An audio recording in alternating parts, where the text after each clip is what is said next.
Bonjour à tous, je suis Jennifer, diététicienne et chargée de prévention à la MGP. Et dans ce tutoriel, je vais aborder avec vous le fameux qu'est-ce qu'on mange ce soir et qu'est-ce que je prépare pour demain midi. Nous savons tous que manger équilibré, c'est important. Pourtant, entre le manque de temps, le budget à respecter et les tensions partout autour de nous, ce n'est pas toujours évident. La réalité, c'est que l'équilibre alimentaire ne commence pas dans l'assiette, mais bien avant, au moment des courses.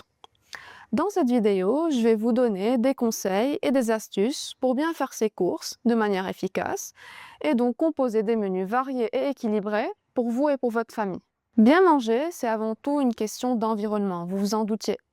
On mange majoritairement ce que l'on achète. Lorsque nos placards sont bien pensés et remplis d'aliments sains, manger équilibré devient presque automatique.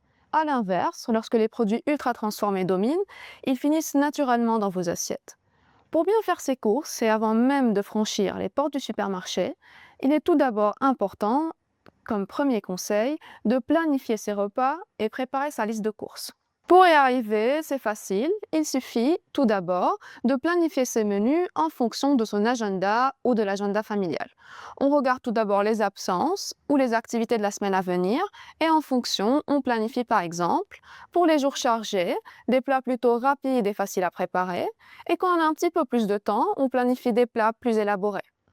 Je vous ai mis un petit outil facile à utiliser pour vous aider à planifier vos menus. C'est un tableau des menus de la semaine que vous pouvez imprimer et accrocher par exemple sur votre frigo. Vous pourriez le remplir en famille en fonction des activités et des envies de chacun. Ce tableau est aussi disponible en téléchargement sous la vidéo. Vous pouvez le télécharger et l'utiliser dès aujourd'hui. Une fois que vous avez planifié vos repas, il faut vérifier ce que vous avez déjà chez vous. Donc faire un petit inventaire. Et ensuite, vous pourrez établir la liste de courses pour les repas de la semaine à venir. Cela vous permettra de faire les bons choix, de gagner du temps en magasin, de faire des économies, de moins gaspiller, de faire des courses plus efficacement, mais aussi cela vous permettra d'éviter d'être tenté par des produits dont vous n'avez pas a priori besoin. Je vous ai également mis un petit outil aussi pratique que efficace que vous pouvez utiliser sur Excel qui peut donc vous permettre d'un côté d'avoir vos menus de la semaine et de l'autre côté deux colonnes où il y a l'inventaire des ingrédients que vous avez déjà à vos dispositions dans vos placards, mais aussi une deuxième colonne où vous aurez le reste des ingrédients à acheter. Ce qui vous fera donc votre liste de courses pour la semaine. Vous serez donc prêt à aller faire les courses. Ce qui peut être aussi intéressant, c'est de mettre directement dans ce tableau un lien vers la recette à préparer. Ce tableau peut être également réalisé sur Google Sheet. Cela vous permettra de partager avec le reste de la famille et donc d'y accéder facilement via votre téléphone portable. Pour avoir une idée plus concrète, j'ai rempli ce tableau pour vous avec des exemples de menus sur une semaine.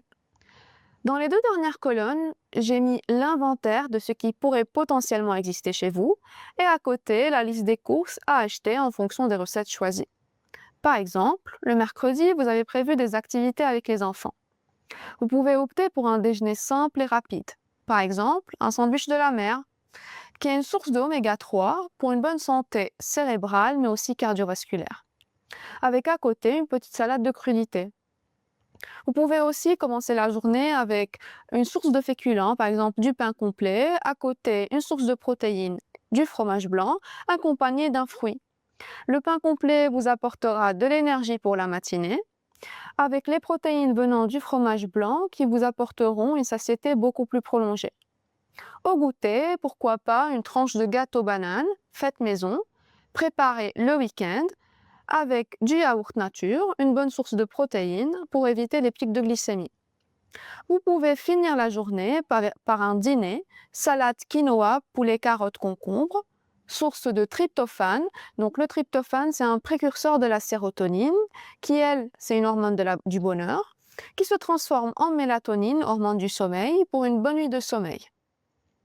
Pour plus d'idées de recettes, vous pouvez aller consulter nos fiches recettes dans la boîte à outils de notre site internet. Je vous ai également mis le lien ici pour avoir directement accès. Comme vous pouvez le voir, certaines recettes sont surlignées dans le tableau. Ce sont des recettes déjà publiées sur le site de la MGP. Vous pouvez les utiliser vous aussi. et utilisez donc cette technique pour avoir dans un même fichier les menus et les recettes en un simple clic.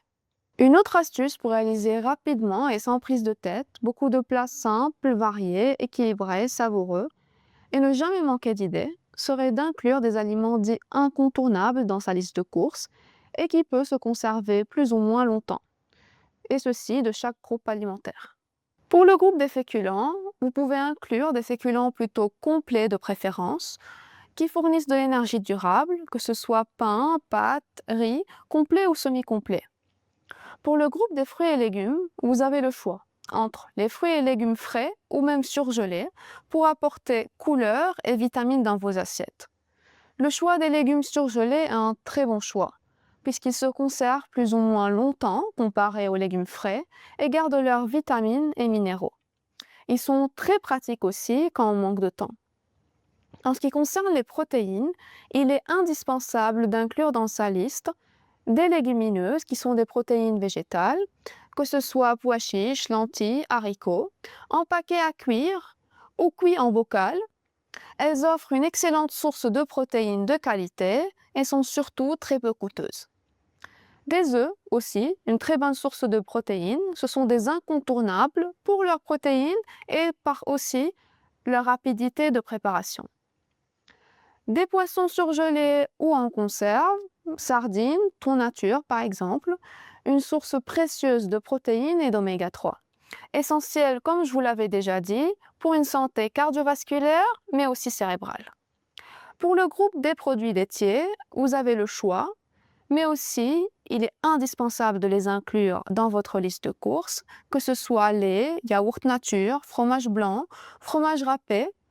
Ces aliments constituent une source de calcium, de protéines, de vitamines et sont faciles à intégrer pour équilibrer de nombreux plats. Il ne faut surtout pas oublier les condiments. Huile de colza, de noix, huile d'olive. Donc il faut surtout privilégier les huiles végétales. Mais aussi ne pas oublier d'avoir dans sa liste de courses des épices, de la moutarde, de l'ail, des oignons. Ces condiments et épices sont essentiels pour donner plus de goût et de saveur à vos plats. Une fois arrivé au supermarché, le choix peut être complexe face aux nombreuses options en rayon. Pensez donc, comme troisième conseil, à lire les informations nutritionnelles et à comparer les produits. Tout d'abord, commencez par lire les étiquettes alimentaires, la liste des ingrédients, mais aussi les valeurs nutritionnelles. Il est important de regarder la liste des ingrédients. Pourquoi? Plus la liste est longue et plus le produit a été transformé, voire ultra transformé. Optez donc pour des aliments qui contiennent le moins d'ingrédients possible. Prêtez également une attention particulière à l'ordre des ingrédients. Le premier ingrédient est celui qui est présent en plus grande quantité. Pour les valeurs nutritionnelles, il est idéal de comparer les valeurs nutritionnelles des produits pour 100 g ou 100 ml plutôt que par portion, car les portions diffèrent en fonction des produits.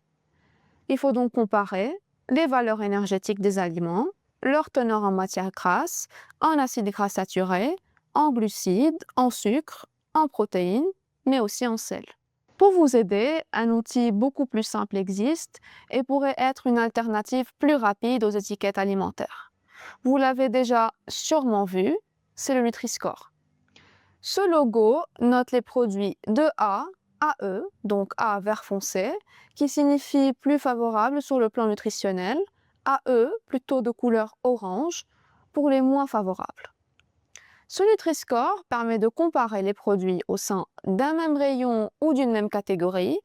Il faut plutôt faire attention pour certains produits, comme les huiles et le fromage, puisque l'échelle du Nutri-Score démarre à B ou C. Ce Nutri-Score permet aussi de comparer un même produit de différentes marques, donc par exemple des céréales pour le petit déjeuner de différentes marques, mais aussi il permet de comparer des produits qui se consomment à la même occasion, par exemple comme dessert. On peut comparer le Nutri-Score d'une mousse au chocolat avec un yaourt aux fruits ou une crème caramel. Pour faire le bon choix, il suffit de comparer et de choisir donc les aliments qui sont les mieux classés en Nutri-Score.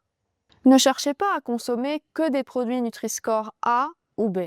Les aliments classés D et E peuvent tout à fait s'inscrire dans une alimentation équilibrée, à condition de les consommer en petite quantité et pas trop souvent. Malheureusement, tous les produits n'ont pas nécessairement le logo Nutri-Score, puisqu'il n'est pas obligatoire. Vous pouvez télécharger alors d'autres applications comme Open Food Facts, Yuka ou ScanUp pour connaître le Nutri-Score des marques qui ne l'affichent pas. Pour faire les bons choix au supermarché, mieux vaut aller, comme quatrième conseil, vers l'achat d'aliments plutôt bruts, en réduisant donc l'achat d'aliments ultra transformés.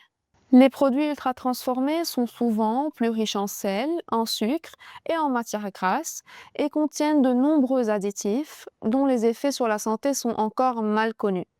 Mes conseils seraient donc de cuisiner davantage soi-même, donc privilégier le fait maison, en utilisant des aliments plutôt bruts comme les légumes, les céréales, les légumineuses et les œufs. Cela vous permettra de mieux maîtriser ce que vous mettez dans vos assiettes, mais aussi d'améliorer la qualité nutritionnelle de vos repas et par la suite de varier plus facilement les menus tout en restant accessible et économique. Mon dernier conseil serait de faire des courses qui font à la fois du bien à votre santé, à votre budget et à la planète. Il est préférable de privilégier les fruits et légumes de saison, bio et ou locaux. Ils sont déjà plus savoureux, de meilleure qualité nutritionnelle, moins chers et demandent moins de ressources pour être produits. Mais aussi, vous pouvez remplacer plus souvent la viande rouge par des légumineuses que vous pouvez aussi associer à des céréales. C'est une excellente alternative à la fois nourrissante, économique et plus respectueuse de la planète.